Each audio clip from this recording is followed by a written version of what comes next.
দেখতে চায়। সে ভাবে মুখোশ স্পর্শ করলে গিনের ক্ষতি হবে না, তাই সে আস্তে করে গিনের মুখোশ সরিয়ে তার চেহারা দেখে ফেলে। তখন হঠাৎ গিন তার চোখ খুলে ফেলে। হোতারু চমকে উঠে মুখোশটা তার মুখে চেপে ধরে। গিন বলে, তুমি সত্যি একটা ভয়ঙ্কর মেয়ে, ঘুমের মধ্যে কেউ এইভাবে আক্রমণ করে? তখন হোতারু তাকে সরি বলে এবং বলে, তুমি মুখোশ পরে থাকো কেন? গিন বলে, মুখোশ না পরলে আমার আর মানুষের মধ্যে কোনো পার্থক্য থাকবে না। হোতারু বলে, তুমি সত্যি খুব অদ্ভুত।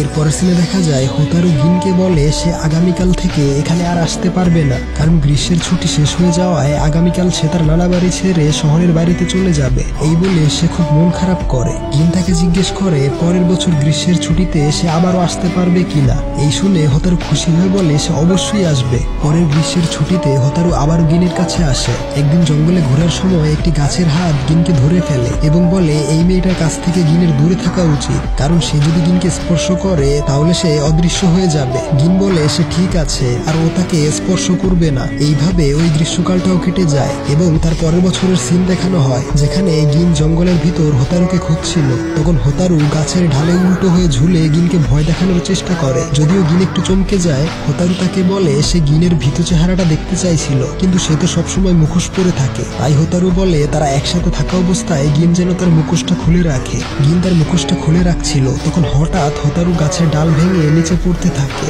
গিন তাকে ধরতে দৌড়ে যায়, কিন্তু তখন তার হঠাৎ মনে পড়ে যায়, তাই সে পেছনে সরে আসে এবং গিন ঘাসের মধ্যে পড়ে যায়। ইচ্ছা থাকা সত্ত্বেও সে হোতারুকে ধরতে পারেনি, তাই সে সরি বলে। হোতারু বলে যাই হোক না কেন গিন কখনোই যেন তাকে স্পর্শ না করে। এই বলে সে কান্না করতে থাকে, কারণ সে গিনকে কখনোই হারাতে চায় না। এভাবে কয়েক বছর কেটে যায়। হোতারু তখন আগের চেয়ে অনেক বড় হয়ে গিয়েছে। সে এখন ক্লাস 5-এ পড়ে। প্রতিবারের মতো এবারও সে গিনের কাছে আসে। একদিন সে তার স্কুল ইউনিফর্ম পরে গিনের সাথে দেখা করতে যায়। গিন বলে তুমি ধীরে ধীরে অনেক বড় হয়ে উঠছো।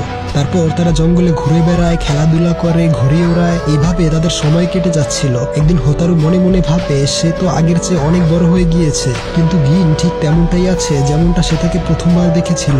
অর্থাৎ মানুষের তুলনায় গিনের বয়স খুবই ধীরে বৃদ্ধি পায়। এরপর দেখা যায় হোতারু তার নানার সাথে বসে তরমুজ খাচ্ছিল। তিনি হোতারুকে বলে যেহেতু সেই এলাকাটা পাহাড় এবং সমুদ্রের মাঝামাঝি অবস্থিত, তাই এখানে ঋতুর তাপমাত্রার বিশাল পার্থক্য থাকে। এবার গ্রীষ্মে খুব গরম পড়েছে, তাই শীতে এতটা ঠান্ডা পড়বে যেটা জঙ্গলের আত্মাদেরকে হয়তো আইসক্রিম বানিয়ে ফেলবে। এই শুনে হোতারু তার নানার কাছ থেকে একটি মাফলার নিয়ে গিনকে দেয়। সে বলে এবার শীতে প্রচন্ড ঠান্ডা পড়বে, তখন এটা গায়ে দিও। এই বলে সে গিনের কাছ থেকে বিদায় নেয়, বলে আগামী বছর আবার দেখা হবে।